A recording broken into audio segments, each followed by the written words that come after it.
Hello friends, I am from Mizo study और हमने हमारे 11th का first chapter living world complete कर लिया। होप्स आप सब स्टूडेंट्स ने हमारे साथ ही लेक्चर सब प्रॉपर्ली अंडरस्टैंड करके समझे होंगे।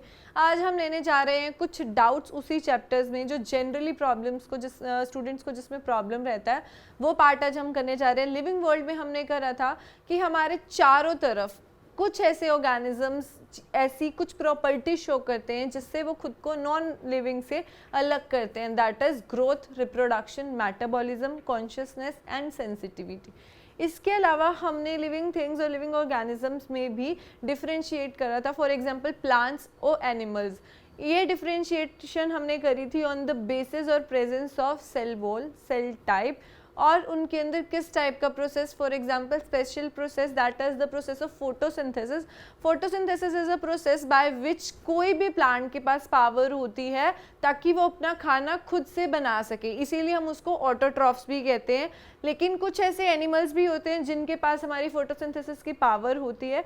आज हम उसकी चैप्टर्स का जेस्ट हम डाउट्स में लेने जा रहे हैं। हम उस चैप्टर के क्वेश्चंस करेंगे one by one with the solutions. Let's start with the session. First है हमारा question, which one of the following scientist name is correctly match with the theory put fourth by him. इस question का मतलब है कि ऐसे scientist और उनका काम का पेयर कौन सा करेक्ट है।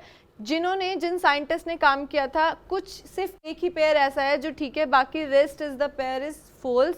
वो पेयर हमने चेक करना है। सबसे पहले हम बात कर रहे हैं कि answer, the answer is a. अब ऐसा क्यों है हम बात कर रहे हैं। सबसे पहले हम बात कर रहे हैं पाश्चर की। इन साइंटिस्ट ने काम किया था जर्म प्लाज्म वेरिएशंस पे और इसी के बेसिस पे इन्होंने थ्योरी दी थी germ plasm, theory of germ plasm variations. Next option, ये हमारा ऑप्शन था बी। नेक्स्ट ऑप्शन था हमारा सी, de Vries.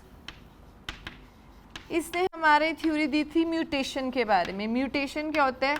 Any changes with in a body with the help of inside the body और आउटर एनवायरनमेंट से बॉडी में ऐसा चेंज कि उसका पूरा का पूरा जीन पूल में चेंज आ जाता है। म्यूटेशन हमारे इधर पॉजिटिव भी हो सकते हैं और नेगेटिव भी हो सकते हैं। डीवरीज ने म्यूटेशन पे काम किया था, इसी के बेसिस पे उन्होंने थ्योरी दी थी, theory of mutational changes. Last इसका ऑप्शन है हमारा मेंडल। जैसे कि हम सब जानते हैं Mendel is the father of genetics. उन्होंने पी पे काम किया था, उन्होंने थ्योरी ऑफ पेनजेनेसिस नहीं दी थी। तो all the three options are wrong. अब हम बात कर रहे हैं हमारा first option, that is Weismann ने जर्म प्लाज्म की theory, continuity of germ plasm में क्या कहा था। हमारा ए ऑप्शन है वेसमैन। वेसमैन ने कहा था हमारी जीन प्लाज्म या फिर जर्म प्लाज्म ऐसी चीज़ है। सबसे पहले वेसमैन ने कहा था कुछ ऐसे करेक्टर्स होते हैं जो पेरेंट्स से ऑफस्प्रिंग में जाते हैं, यानी जो न्यू इंडिविजुअल्स बनते हैं उनके पास कुछ ऐसी चीज़ होती है जो वो अपने पेरेंट्स और लास्ट जनरेशन से कैरी करते हैं। वेसमैन ने बताया था कि पूरी बॉडी या पेरेंटल बॉडी में दो टाइप के सेल्स होते हैं, एक होते हैं जर्म सेल्स, नेक्स्ट होते हैं बॉडी सेल्स। उन्होंने बताया था जर्म सेल्स फिर फर्दर कैरेक्टराइजेशन होते हैं हमारे स्पर्म और ओवा में। बॉडी सेल्स हमारे वो सेल्स होते हैं जो वन जनरेशन से सेकंड जनरेशन में पास नहीं होते। उन्होंने बताया, जो इन्होंने थ्योरी ऑफ जर्म सेल्स में, जर्म प्लाज्म में बताई थी कि अगर हम इसमें चेंजेस करें, यानी किसी भी पेरेंट की बॉडी के अगर हम जर्म सेल में कोई चेंजेस होंगे तो that moves to the next generation में वो मूव करेगा। अगर किसी जनरेशन में बॉडी सेल में चेंज करेंगे तो वो नेक्स्ट जनरेशन में मूव नहीं करेगी। तो सो the answer for the question is Weissman, theory of continuity of germ plasm. उनकी थ्योरी के अकॉर्डिंग जर्म प्लाज्म के अंदर यानी जर्म सेल के अंदर ऐसा कुछ कैरी होता है जो कॉन्टिन्यूटी ऑफ लाइफ कैरी करती है from parents to the offspring और a new individual. So the students, the answer for first is Weismann, that is a option. Let's move to the next question of the living world is carbohydrates are the most abundant biomolecules on the earth are produced by. हम सबसे पहले बात करते हैं हमारा carbohydrate है क्या. Carbohydrates हम सबको पता है कि हमारे लिविंग वर्ल्ड हमने बात करी थी 2 टाइप के होते हैं मोस्टली, प्लांट्स और एनिमल्स. इसमें हमने टेक्सोनोमिक एड्स में इनकी बेसिक क्लासिफिकेशन भी करी थी. ये प्लांट और एनिमल हमने डिफरेंशिएट करे थे on the basis of photosynthesis. Photosynthesis क्या होता है? The process of making food. अब कोई भी प्लांट फूड किस फॉर्म में बनाता है? एक जनरल रिएक्शन है CO2 प्लस H2O फॉर्म करते हैं हमारा ग्लूकोज का molecule plus O2 plus energy निकलती है हमारी ATP से. ATP is adenosine triphosphate. ये जनरल इक्वेशन है हमारी जो फोटोसिंथेसिस के प्रोसेस को फॉर्म कर रही है. Carbohydrate is what? हमारा ग्लूकोज यानी शुगर्स हमारे. और कार्बोहाइड्रेट्स जनरली कैटेगराइज होते हैं, कार्बोहाइड्रेट्स जनरली कैरेक्टराइज्ड होते हैं 3 पार्ट्स में, monosaccharides, disaccharides and polysaccharides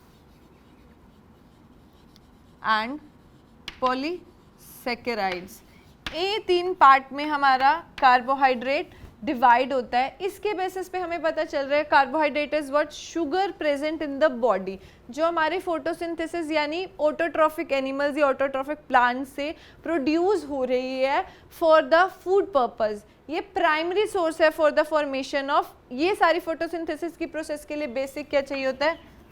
sunlight. तो ये रिजर्व मटेरियल होता है प्रेजेंट इन द बॉडी. अब हम बात करें कि कार्बोहाइड्रेट सबसे ज़्यादा बड़ा अबंडेंट बायोमोलिक्यूल है अर्थ में और ये जनरली किससे प्रेजेंट और किससे प्रोड्यूस होता है?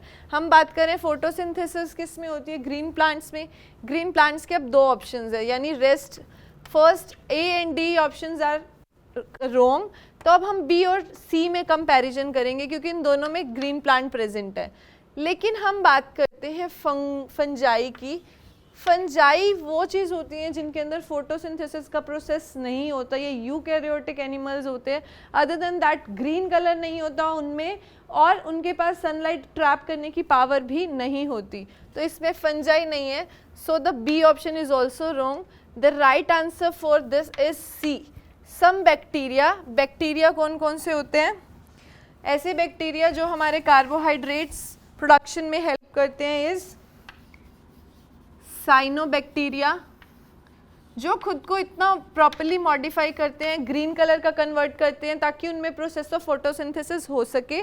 सम bacteria, algae and green plants is the right answer for the question is carbohydrate and most abundant biomolecule on earth produce कौन कौन करता है? बैक्टीरिया भी करते हैं, एल्गी या फिर ग्रीन प्लांट्स. बैक्टीरिया और एल्गे हमारे अगर हम 2 बायनोमियल क्लासिफिकेशन में पढ़े तो ये हमारे बायनोमियल में एनिमल्स में आएंगे और ये हमारा प्लांटे के केस में आएगा. सो स्टूडेंट्स ये था हमारा second question. Let's move to the third question. Let's move to the third one. Third question is age of fossils in the past was generally determined by the radiocarbon method. Radiocarbon means carbon dating, carbon 14 के method से detect करते थे and other methods involving radioactive elements found in the rocks. More precise method which were used recently and led to the revision of the evolutionary period का मतलब होता है आज के पीरियड को हम पुराने एंसेस्टर से किस तरीके से कनेक्ट करें, इसका ये मतलब होता है evolutionary period for different group of organisms. Means इस अर्थ पे जितने भी डिफरेंट ग्रुप ऑफ ऑर्गेनिज्म है आइदर लिविंग में, अगर हम बात करते हैं प्लांट, एनिमेलिया, मोनेरा, प्रोटिस्टा, इन सब के अगर हमें फॉसिल्स कंपेयर करने हो तो इनमें से कौन सा ऑप्शन आएगा या कौन सी प्रिसाइज मेथड है जो आजकल यूज़ की जाती है for checking the age of fossils, या किसी एनिमल का आज वो प्रेजेंट में ऐसा है और पास्ट में यानी उसका एंसेस्टर में वो कैसा था, कंपैरिजन के लिए कौन सा मेथड होगा। इसके ऑप्शंस हैं, फर्स्ट है study of carbohydrate protein in the fossils. Students एक लेवल के बाद कार्बोहाइड्रेट इन प्रोटीन्स बॉडी में जितना भी प्रेजेंट होता है वो डिग्रेड हो जाता है, तो हम उसको कंपैरिजन्स नहीं कर सकते इतने लंबे पीरियड के बाद और इतना एरा के बाद। So option A is wrong. Next option है इसका study of conditions of the fossilisation. Obviously हम फॉसिल पढ़ रहे हैं, उस पूरे प्रोसेस को फॉसिलाइजेशन ही कह रहे हैं, तो इसमें कौन सा ऐसा स्पेशल मेथड और मैकेनिज्म आया कि फॉसिलाइजेशन क्या होता है। सबसे पहले फॉसिलाइजेशन एक प्रोसेस है जिससे हम किसी भी फॉसिल्स का एज, ग्रुप और एरा पता लगा रहे हैं, तो ये तो उस प्रोसेस का नाम हुआ, कोई टेक्निक या मेथड तो नहीं होगा। So option B is also wrong.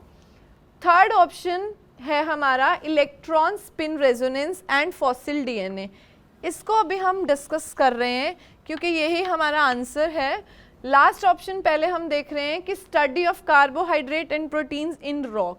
अगर हम कार्बोहाइड्रेट और प्रोटीन्स को रॉक्स में देखेंगे, अगेन हम ए पॉइंट पे आते हैं, तो फॉसिल्स बनने के बाद इतने लेवल के बाद वो डिग्रेड हो जाता है क्योंकि रॉक्स वगैरह के आसपास डिफरेंट एनवायरमेंटल कैलेमिटीज़ भी होती हैं, कंडीशंस होती हैं, तो ये फॉसिल्स की स्टडी का सबसे बैड पार्ट होता है। थर्ड हमारा जो आंसर है वो बिल्कुल ठीक आंसर है, that is electron spin resonance and a fossil DNA. अब हम बात कर रहे हैं कि किसी भी ऑर्गेनिज्म को उसके एंसेस्टर का चेक करना है कि वो उसका एंसेस्टर है या नहीं। ऑब्वियसली हम डीएनए की फुल फॉर्म क्या होती है, that is deoxyribose nucleic acid, deoxyribo nucleic acid और इलेक्ट्रॉन स्पिन रेजोनेंस। इसमें क्या होता है, एक फॉसिल्स बनने के बाद एंसेस्टर्स में वो इलेक्ट्रॉन अपने रेजोनेंस पे मूव करता रहता है और उन मूवमेंट को ही इलेक्ट्रॉन स्पिन रेजोनेंस से मेजर आउट करा जाता है और डिटेक्ट करा जाता है कि ये उस एनिमल ऑर्गेनिजम्स का कितने टाइम पुराना फॉसिल्स है। ये कार्बन डेटिंग से बहुत ही अच्छा प्रोसेस है, इसीलिए नाउअडेज इस प्रोसेस को फॉलो, मेथड और इस टेक्निक को फॉलो किया जाता है। So the answer for the question third is electron spin resonance and the fossil DNA. So students, let's move to the next question, that is question number 4 is the question, according to the Oparin, which one of the following was not present in the primitive atmosphere of the earth? सबसे पहले primitive means पहले, atmosphere means around us, जो भी चीज़ है वो atmosphere है। Primitive का यहाँ बात करें जब लाइफ बनी थी या फिर हमारी प्रॉपर लाइफ बनी भी नहीं थी, प्रिमिटिव अर्थ, शुरू में सबसे पहले अर्थ जब हुई थी तब उसका एटमॉस्फेयर कैसा था। ये थ्योरी साइंटिस्ट ने दी थी ऑपेरेन एंड हेल्डेन। ये दो साइंटिस्ट थे, ऑपेरेन एंड हेल्डेन थ्योरी के नाम से भी इस थ्योरी को जाना जाता है। इन दो साइंटिस्ट ने बताया था जो हमारी अर्थ थी उस टाइम पे हॉट लावा टाइप थी, हॉट लावा टाइप। हमारी सबसे पहली जो लाइफ थी वो एक्वेटिक में आई थी, यानी पानी में आई थी सबसे पहले हमारी लाइफ। हम क्वेश्चन पढ़ रहे हैं कि प्रिमिटिव एटमॉस्फेयर ऑफ अर्थ में कौन सी ऐसी गैस प्रेजेंट नहीं थी। फॉर एग्जाम्पल ऑप्शंस दिए हुए इसमें methane, oxygen, hydrogen and water vapour. हम सबसे पहले according to the Oparin and Haldane theory की हम बात कर रहे हैं कि उस टाइम के एटमॉस्फेयर पे कौन कौन सी गैसेस प्रेजेंट थी। अकॉर्डिंग टू दैट सबसे पहले वहाँ प्रेजेंट था CH3, NH2, water vapours, H2O, H2। इसमें आपको कहीं भी O2 नहीं दिखेगी क्योंकि उस एटमॉस्फेयर पे, क्योंकि हम बात करें हॉट लावा टाइप का एटमॉस्फेयर था उस टाइम पे और ऑक्सीजन उस टाइम पे अवेलेबल थी ही नहीं, इसके अलावा थी CO2। और कार्बन मोनोऑक्साइड थी। इसके अलावा उस टाइम पे O2 प्रेजेंट नहीं थी, इसीलिए कोई भी एनवायरनमेंट ऑक्सीडाइज्ड एनवायरनमेंट नहीं था, ऑक्सीडाइज्ड एटमॉस्फेयर नहीं था। There is a completely absence of oxygen. तो इसमें कौन सी गैस होगी अकॉर्डिंग टू ओपेरेन, यानी Oparin and Haldane theory, which one of the following was not present in primitive atmosphere. It means primitive atmosphere यानी सबसे पहले जब अर्थ बनी थी उसके एटमॉस्फेयर पे बाकी सब गैसेस तो थी, oxygen is the right answer for the question, क्योंकि उस टाइम पे ऑक्सीडाइज्ड एनवायरनमेंट नहीं था, रिड्यूसिंग एनवायरनमेंट ही था, डिफरेंट गैसेस थी, इसीलिए ऑर्गेनिक टाइप का एनवायरनमेंट था। सो the answer for the question is 4. Students, let's move to the next question,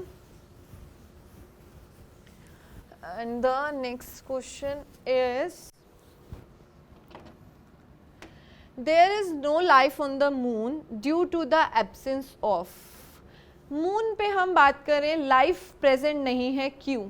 ये हम सब जानते हैं इसका आंसर, ऑब्वियसली हमारे डेली टू डेली न्यूज़पेपर्स या और सब बुक्स वगैरह से हम सबको ये नॉलेज है कि वहाँ वाटर इज़ द सब्सटेंस, और वाटर ऐसा चीज़ है जो हमारे मून पे एब्सेंस है, उसी की वजह से अभी तक मून पे लाइफ का ओरिजिनेशंस या लाइफ वहाँ पे पॉसिबल नहीं है। रेस्ट और 3 अगर होंगे तो भी वहाँ लाइफ पॉसिबल होगी, इसको हम डिस्कस कर रहे हैं। Light and temperature somehow suitable है, समहाउ वहाँ पर लाइट और टेम्परेचर सूटेबल है, यानी वहाँ पर लाइफ पॉसिबल हो सकती है। नेक्स्ट हम बात कर रहे हैं O2 की। ऑक्सीजन वाले एनिमल्स को हम कहते हैं एरोब्स। हम बात कर रहे हैं कि एरोबिक बैक्टीरिया या एरोबिक कंडीशन, यानी वो कंडीशन जहाँ पे ऑक्सीजन की अवेलेबिलिटी हो। लेकिन हम बात एग्जाम्पल और एक्सेप्शनल केस या कुछ ऐसे स्पीशीज़ हैं जो हमारे एनारोबिक स्पीशीज़ हैं, यानी एब्सेंस ऑफ ऑक्सीजन में भी वो लाइफ को वहाँ पे कंटिन्यू कर सकते हैं। इट मीन्स अगर इन तीनों में से कोई ऑप्शन अगर हमारा होता तो वहाँ लाइफ पॉसिबल थी। अब हम बात कर रहे हैं वाटर, वाटर वहाँ पर नहीं है, और वहाँ पर लाइफ क्यों नहीं है, वाटर हमारे लिए क्यों ज़रूरी है, ये हम सबको पता है। 70% ऑफ बॉडी, लाइक हम ह्यूमन का केस देख रहे हैं, 70% ऑफ बॉडी वेट हमारा किससे बनता है? वाटर से। अगर हमारी बॉडी, जैसे समर सीजन में जनरली हमारी बॉडी इतनी जल्दी थक क्यों जाती है, डिहाइड्रेट क्यों जाती है? क्योंकि हमारा बॉडी में वाटर का लेवल कम होता है। इसीलिए गर्मियों में से हमेशा कहा जाता है कि ज़्यादा बाहर मत जाओ, ताकि इस वाटर लेवल अगर थोड़ा भी कम होता है तो ह्यूमंस में जनरली डाइड कंडीशंस भी आ जाती हैं डिहाइड्रेशन के केस में। इसके अलावा वाटर हमारे को क्यों ज़रूरी होता है? साइटोप्लाज्म, यानी किसी भी सेल के अंदर जो मैट्रिक्स लेयर होती है, जो उस सेल को उसकी टर्गिटी यानी उसका शेप अटेन करने में हेल्प करती है, वो साइटोप्लाज्म होता है। अगर वाटर कम हो जाएगा तो साइटोप्लाज्म पे भी अफेक्ट पड़ेगा। नेक्स्ट हम बात कर रहे हैं वाटर और किस चीज़ में हेल्प करता है। वाटर कोई भी बेसिक प्रोसेसेस लाइक एक्सक्रीशन, या एक्सक्रीशन क्या होता है? Removal of waste products from the body. इसके अलावा वो किस चीज़ में हेल्प करता है? हमारा रेस्पिरेशन। और किस चीज़ में हेल्प करता है? वो सर्कुलेशन ऑफ न्यूट्रिशन। वाटर हमको इस सब चीज़ों में हेल्प करता है। इसके अलावा वाटर एक और चीज़ में हेल्प करता है, that is the process of photosynthesis. अभी लास्ट क्वेश्चन में हमने फोटोसिंथेसिस की इक्वेशन बताई थी, उसमें हमने बताया था कार्बन डाइऑक्साइड और वाटर की प्रेजेंस में और सनलाइट की प्रेजेंस में और क्लोरोफिल पिगमेंट की वजह से फोटोसिंथेसिस का प्रोसेस होता है। Photosynthesis is what? Formation of a food, food बनाना। अगर इस मून पे वाटर नहीं है, इसका मतलब कोई ऑर्गेनिज्म एबल नहीं है वहाँ पे खाना बनाने के लिए, और खाना और पानी नहीं होगा तो कोई ऑर्गेनिज्म या लाइफ वहाँ पे प्रेजेंट नहीं हो सकती। So the answer for the question is water. So students, is the 5th question. Let's move to the next question.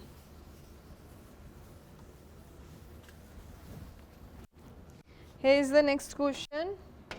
First life of on earth was सबसे पहले लाइफ अर्थ पे कैसी थी? हमने अभी बात करी थी नया 4th क्वेश्चन में ही अप्रॉक्स, हमारी ओपेरेन एंड हेल्डन थ्योरी के अकॉर्डिंग। उसके अकॉर्डिंग हमने बताया था, एक बार हम उसे दोबारा देख रहे हैं, ओपेरेन एंड हेल्डन थ्योरी। इस थ्योरी ने बताया था कि उस टाइम के एटमॉस्फेयर पे O2 प्रेजेंस नहीं थी। अदर देन दैट पहली लाइफ हमारी एक्वेटिक थी, एक्वेटिक लाइफ, यानी जो हमारी फर्स्ट लाइफ थी वो एक्वेटिक थी और O2 प्रेजेंस नहीं था, यानी ऑक्सीडाइज्ड कंडीशंस नहीं थी, ऑक्सीडाइज्ड कंडीशंस नहीं थी उस टाइम पर। हम बात कर रहे हैं कि first life of earth was, the answer for the question is chemoheterotrophs, क्योंकि ये वो स्पीशीज़ है जो जनरली हमारे इनऑर्गेनिक और ऑर्गेनिक कंपाउंड्स अदर देन हमारे जितने भी इधर मीथेन हो गया, अमोनिया हो गया, इन सब चीज़ें जो वाटर बॉडीज़ में बायोमोलिक्यूल्स और अदर गैसेस प्रेजेंट थी, उन सब कप को कलेक्ट करके ये हमारे इन्होंने फूड प्रिपेयर करना और अवेबिलिटी का चांसेस ये प्रेजेंट कर लेते थे। अदर देन दैट ऑटोट्रॉफ्स यानी वो खुद अवेलेबल नहीं थे खाना बनाने के लिए। फोटो ऑटोट्रॉफ्स मतलब वो लाइट में भी प्रेजेंट नहीं थी, क्योंकि एक वेटिक कंडीशन में हमारी सबसे पहले लाइफ आई थी। साइनोबैक्टीरिया यानी blue green algae, blue green algae में मतलब वो क्या होगा, सनलाइट यूज करके खाना बनाएंगे, तो ये आंसर भी नहीं है। Answer B is the right and A, C and D is the wrong answer. So the answer for 6th is B, that is chemoheterotrophs. So students, this was the first 6th question. Let's move to the next one. If there was no CO2 in the earth atmosphere, the temperature of earth surface would be. हम बात कर रहे हैं CO2 की। सबसे पहले हम देखते हैं CO2 है क्या। CO2 is carbon dioxide. हम बात कर रहे हैं कि हम अगर अर्थ से कार्बन डाइऑक्साइड हटा दें तो अर्थ के एटमॉस्फेयर पे क्या इफेक्ट पड़ेगा। सबसे पहले कार्बन डाइऑक्साइड हमारे क्या करते हैं, it acts as an insulator. Insulator क्या होती है, लेयरिंग का काम करती है। किसी भी चीज़ को अगर हम फॉर एग्जांपल हमारा कोई भी सरफेस है, अगर हम इसको ऑयल या ग्रीस से कवर करते हैं तो उसने इंसुलेशन का काम करा है। Means there is no exchange of gases, no exchange of energy, कोई एक्सचेंजिंग इंडर एक्सचेंजिंग कुछ नहीं होगा।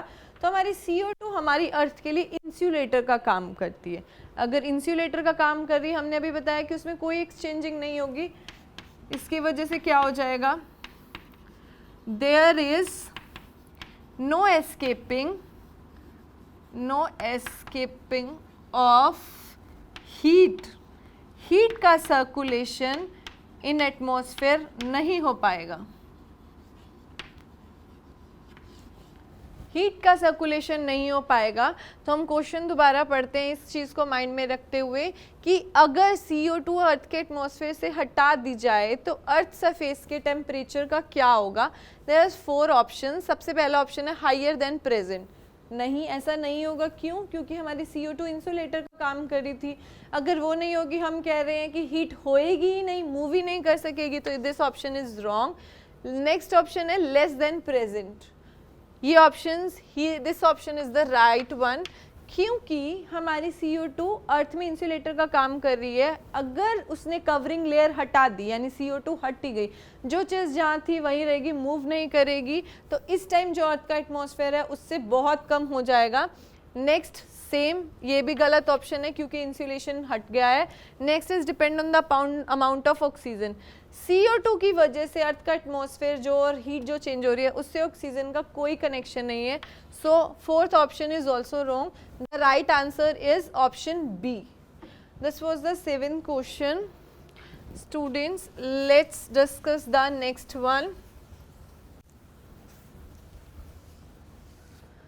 Let's discuss the next question. Here's the question. The CO2 content by volume in the atmosphere air is about. हम बात कर रहे हैं CO2 की। CO2 क्या, कार्बन डाइऑक्साइड वॉल्यूम के अकॉर्डिंग एटमॉस्फेयर पे कितना प्रेजेंस होता है। ये स्टूडेंट हम सब जानते हैं। CO2 is about is about 0.0314% earth atmosphere पे ही प्रेजेंस होता है।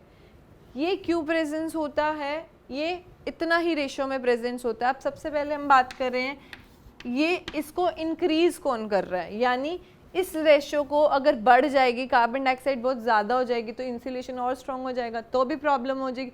अगर इंसुलेशन हट जाता है तो भी प्रॉब्लम होती है। तो इसको सपोर्ट क्या कर रहा है? Pollution, respiration, pollution, respiration, excretion, ये इसको सपोर्ट दे रहे हैं। और CO2 कंज्यूम, अगर CO2 सिर्फ यही प्रोसेसेस होंगे तो हमारे CO2 का लेवल अर्थ सरफेस पे बढ़ जाएगा। ये लेवल बढ़ ना जाए तो CO2 की कंजप्शन यानी यूज़ भी हो रहा है। कहाँ हो रही है CO2 की कंजप्शन? एक बहुत ही इंपॉर्टेंट प्रोसेस है, दैट इज फोटोसिंथेसिस। फोटोसिंथेसिस की जब हमने रिएक्शन करी थी हमने बताया था CO2 प्लस वाटर ही फॉर्म करता है हमारा शुगर मॉलिक्यूल। इसमें सारी जो हमारी कार्बन डाइऑक्साइड है वो कंज्यूम हो जाती है, इसीलिए हमारा CO2 का एक एवरेज वॉल्यूम रहता है एटमॉस्फेयर पे, that is 0.0314%। So the answer for the question is option A. ये इसका राइट आंसर है स्टूडेंट्स। ये थे हमारा 8th question. Let's move to the next one.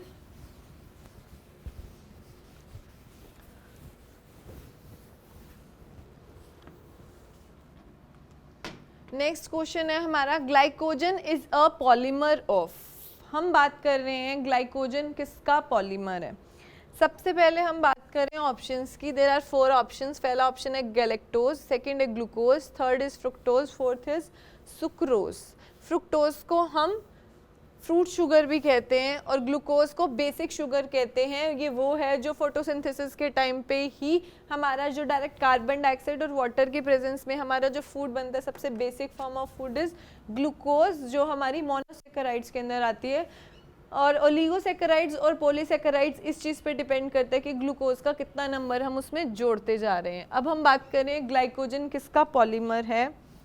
बात कर रहे हैं glycogen is a polymer of glucose. Glucose का पॉलीमर होता है, ये ग्लूकोज का पॉलीमर होता है। अब ग्लूकोज का पॉलीमर है मतलब जब हमारी बॉडी में एक्स्ट्रा ग्लूकोज हो जाता है तो हमारी बॉडी ग्लूकोज को पॉलीमर का मतलब होता है कि हमारी बॉडी ग्लूकोज को स्टोर कर देती है ग्लाइकोजन में। Means there are presence of extra glucose अगर है तो वो स्टोर होती है हमारी ग्लाइकोजन में, और इस पूरे प्रोसेस को हम कहते हैं ग्लाइकोजेनेसिस। ग्लाइकोजेनेसिस मतलब, जेनेसिस मतलब होता है फॉर्मेशन, ग्लाइको मतलब ग्लाइकोजन का फॉर्मेशन हो रहा है किससे? ग्लूकोज से। सो the answer is glucose. Glycogen polymer बनाता है ग्लूकोज का ही। जब हमारी बॉडी में ग्लाइकोजन ज़्यादा हो जाता है तो क्या होता है? There is again a process glycogenolysis. जहाँ पे भी हम लाइसिस वर्ड पढ़ते हैं उसका मतलब होता है कोई भी चीज़ का ब्रेक डाउन, यानी कोई भी चीज़ ब्रेक डाउन हो रही है। इस प्रोसेस में क्या होता है हमारा ग्लाइकोजन कन्वर्ट हो रहा है हमारी ग्लूकोज में, ब्रेक डाउन हो रहा है हमारा ग्लाइकोजन का ग्लूकोज में। So the answer for this question is option B, that is glucose. Students, glycogen का पॉलीमर ग्लूकोज है, ये बेसिक फॉर्म है जो कन्वर्ट हो जाती है अगर एक्स्ट्रा शुगर हो तो ग्लाइकोजन में। This was the right answer. Let's move to the next one. हम अब नेक्स्ट क्वेश्चन देख रहे हैं। Next question is a nucleotide is formed of. एक न्यूक्लियोटाइड किससे किससे बनता है? हम सबसे पहले इसके ऑप्शंस देख रहे हैं, purine, pyrimidines and phosphate. Next option है purine plus sugar plus phosphate. Third option है nitrogen base sugar and phosphate. Fourth option है पायरिमिडीन शुगर एंड फॉस्फेट। सबसे पहले हम बात करें न्यूक्लियोटाइड है क्या। न्यूक्लियोटाइड बेसिक कंपोनेंट है किस किस का, डीएनए और आरएनए। अब हमारा डीएनए क्या होता है, डीऑक्सी राइबो न्यूक्लिक एसिड, और आरएनए राइबोक्सी राइबो न्यूक्लिक एसिड। आरएनए और डीएनए का बेसिक कंपोनेंट होता है। अब डीएनए आरएनए किससे बनता है हमारा, न्यूक्लियोसाइड्स और फॉस्फेट। न्यूक्लियोसाइड में क्या होता है हमारा, sugar base sugar plus nitrogen base. अब नाइट्रोजन बेस में हमारे क्या क्या प्रेजेंस होते हैं, प्यूरीन्स पायरिमिडीन्स। मतलब एक न्यूक्लियोटाइड के अंदर प्यूरीन्स भी होना चाहिए, पायरिमिडीन्स भी होना चाहिए, फास्ट फॉस्फेट भी होना चाहिए, शुगर भी होना चाहिए। ये चार चीज़ें जिसमें आएंगी वो ही हमारा राइट आंसर होएगा। अगर प्यूरीन्स और पायरिमिडीन्स ना हो या तो नाइट्रोजन बेस होना चाहिए, क्योंकि नाइट्रोजन बेस ही फर्दर बाइफर्केट होता है हमारा प्यूरीन्स और पायरिमिडीन्स पे। हम ऑप्शन देखते हैं, अगर खाली प्यूरीन है और पायरिमिडीन है फॉस्फेट है, यानी तीन चीज़ें हैं, क्या मिसिंग है इसमें, शुगर, तो ये ऑप्शन ठीक नहीं होगा, रॉन्ग ऑप्शन है। नेक्स्ट ऑप्शन है हमारा प्यूरीन्स है, शुगर है, फॉस्फेट है। अब फिर से तीन ऑप्शन आ जाते हैं, इसमें क्या चीज़ लैक करी है हमारा, पायरिमिडीन सेकंड ऑप्शन में लैक है, तो ये सेकंड ऑप्शन भी हमारा रॉन्ग है। थर्ड ऑप्शन है हमारा नाइट्रोजन बेस। नाइट्रोजन बेस हमने बात करी थी, फर्दर बाइफर्केट होता है प्यूरीन्स और पायरिमिडीन्स में, शुगर भी है और फॉस्फेट भी है। इसमें चारों बेसिक चीज़ें हैं जो हमारे न्यूक्लियोटाइड को बनाते हैं। So option C is the right one. Last option है हमारा पायरिमिडीन है, शुगर है और फॉस्फेट है। यहाँ क्या लैक रह जाता है, प्यूरीन्स। यहाँ पे प्यूरीन्स नहीं है, इसीलिए ये ऑप्शन भी रॉन्ग है। चारों चीज़ें सिर्फ किस में है, ऑप्शन सी में, नाइट्रोजन बेस में, sugar plus phosphate. So the option C is the right one. So students, आज हमने हमारे लिविंग वर्ल्ड चैप्टर कंप्लीट कर लिया है। इसकी सारी सीरीज ऑफ लेक्चर्स आप हमारी साइट पे जाकर देख सकते हैं। इसके अलावा आज हमने क्वेश्चंस भी डिस्कस कर रहे हैं। ये 10 के 10 क्वेश्चंस बेसिक वो क्वेश्चंस हैं जो आपके नीट और सीबीएसई पॉइंट ऑफ व्यू से बहुत ही ज़्यादा इंपॉर्टेंट है। होप स्टूडेंट्स आपको आज का लेक्चर समझ आया होगा। Thank you.